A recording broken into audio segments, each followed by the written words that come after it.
novamente, pastor Dr. Luiz de Matos, gravando o vídeo de número 4 do nosso grande seminário sobre o Salmo 23.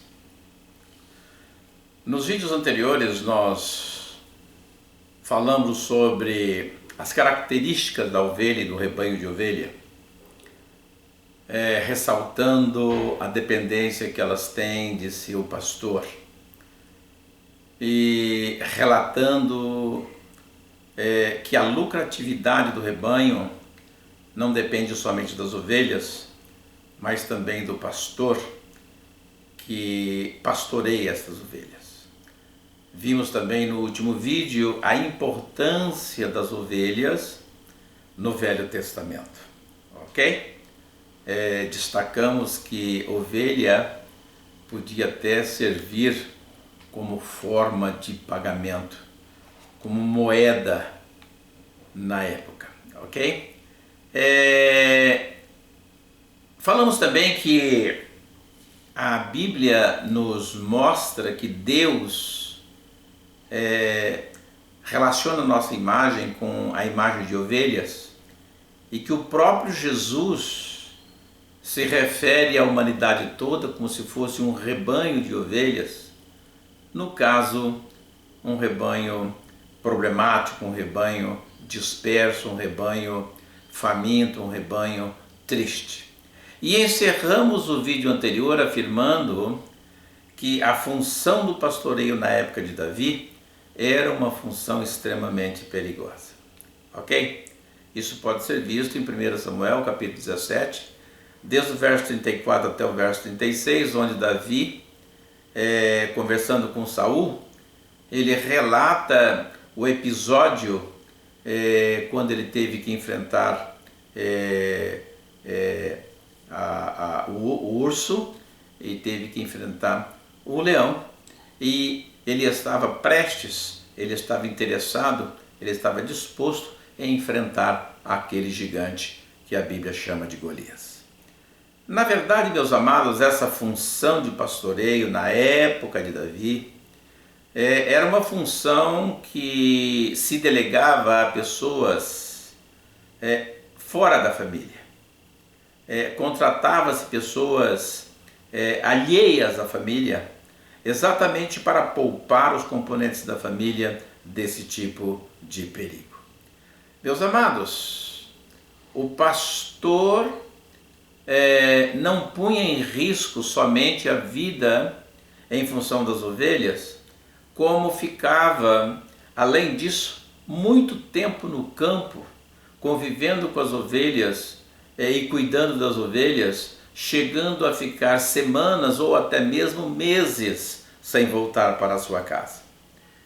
Isso ocorria particularmente, por exemplo, devido às dificuldades de se conseguir boas pastagens, e se fazia necessário então migrar daqui para ali, dali para colar, continuamente, à busca, à procura de um lugar que pudesse fornecer boas pastagens.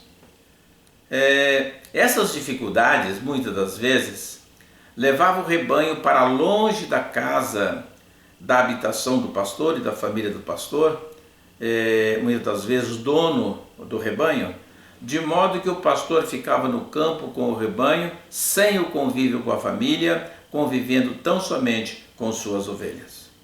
Muitas e muitas vezes o pastor dormia deitado junto ao único portão da entrada do aprisco, com a única finalidade de proteger as suas ovelhas. E muitas das vezes as protegia arriscando a própria vida.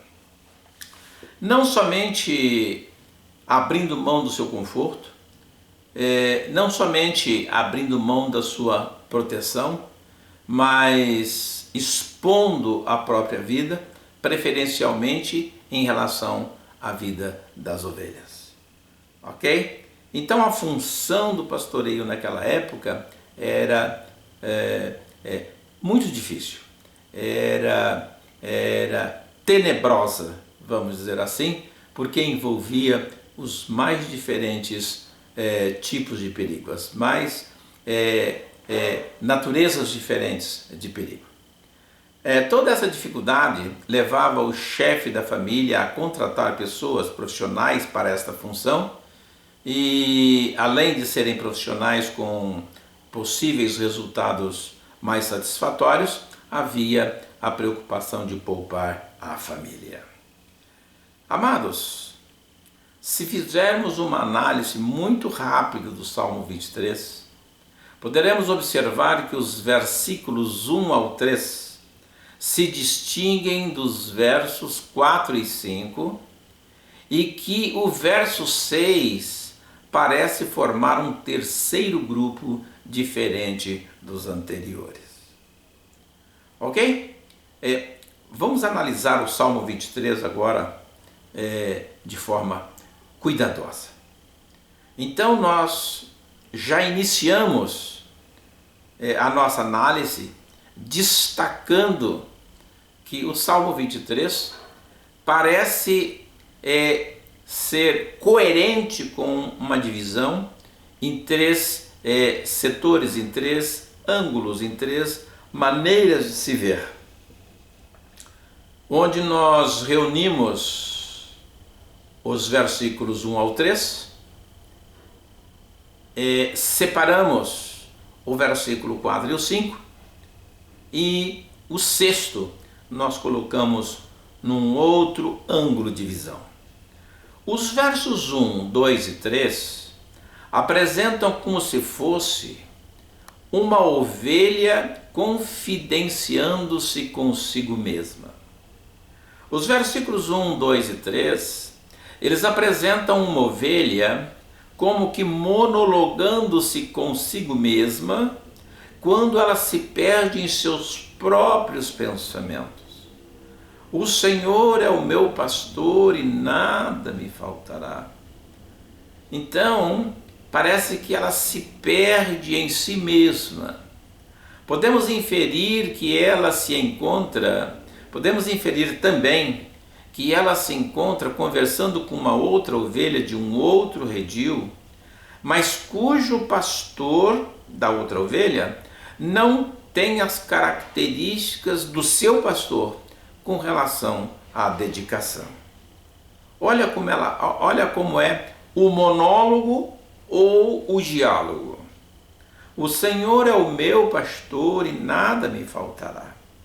Deitar-me fazem verdes pastos, guia-me mansamente a águas tranquilas. Ele refrigera minha alma, ele me guia pelas veredas da justiça, e isso acontece por amor de si mesmo. Então, meus amados, esses três versículos, eles apresentam um cenário de uma ovelha isolada, falando consigo mesmo ou conversando com a vizinha, numa situação completamente oposta à sua. Já os versos 4 e 5 apresentam uma mudança no comportamento da ovelha. Parece que a ovelha para de monologar-se consigo mesma, para de falar dentro do seu próprio pensamento consigo mesma. E se estiver conversando com a vizinha, parece que ela para de ter a vizinha como cenário, como foco, e ela se volta para o seu pastor, passando a ser ela e o pastor, a partir de então, onde ela desenvolve um diálogo com o seu pastor, onde temos a nítida referência do pastor dela neste novo cenário. É assim que ela diz para o seu pastor, não é mais para a ovelha com a qual estava conversando, supondo que seja um par de ovelhas, ou ela interrompe seus pensamentos, supondo que ela esteja monologando-se consigo mesmo, e aí ela volta-se ao seu pastor dizendo: ainda que eu andasse pelo vale da sombra da morte, não temeria mal algum, porque tu estás comigo. A tua vara e o teu cajado me consolam. Preparas uma mesa perante mim na presença dos meus inimigos, unges a minha cabeça com óleo e o meu cálice transborda.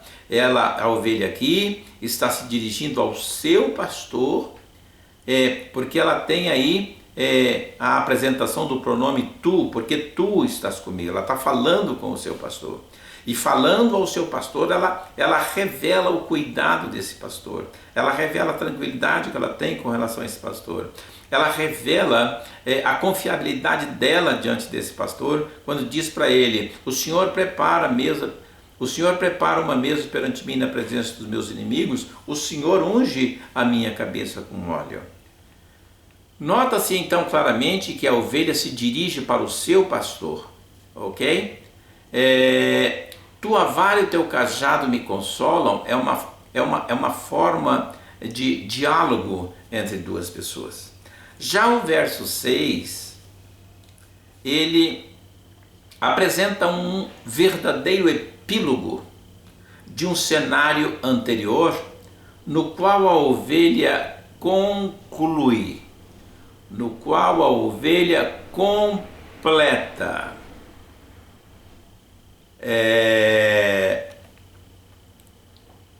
Como se fosse um fechamento final.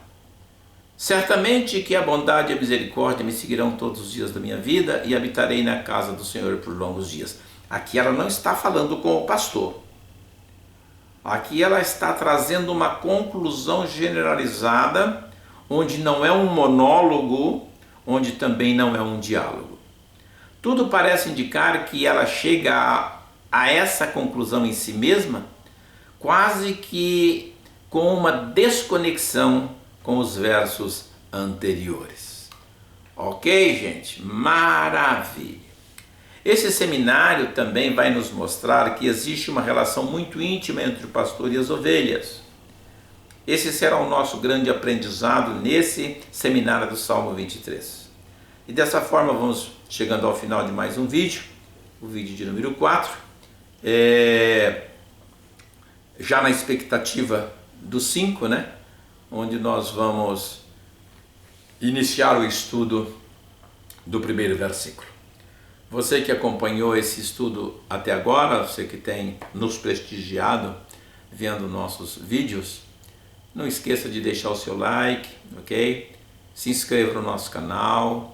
A vantagem de se inscrever no nosso canal é que você vai ser avisado dos vídeos novos. Eu coloco um vídeo todos os dias, ok? E tem vídeos com seminários diferentes, temas diferentes e também palestras na área médica, particularmente nas sextas-feiras. Entre em contato conosco através dos comentários, trazendo dúvidas, enfim, elogios. Estamos aqui para interagir com o nosso espectador, aí, com o nosso assistente dos nossos vídeos.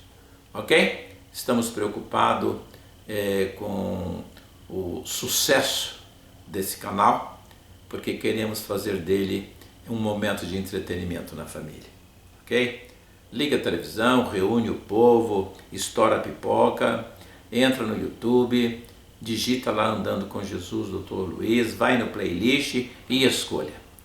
Tem seminário, os 10 requisitos para irmos para o céu, tem seminário da redenção divina, tem seminário O Processo Redentor, tem esse seminário do Salmo 23, tem seminário de família, tem muita coisa aí, gente. Vamos aproveitar.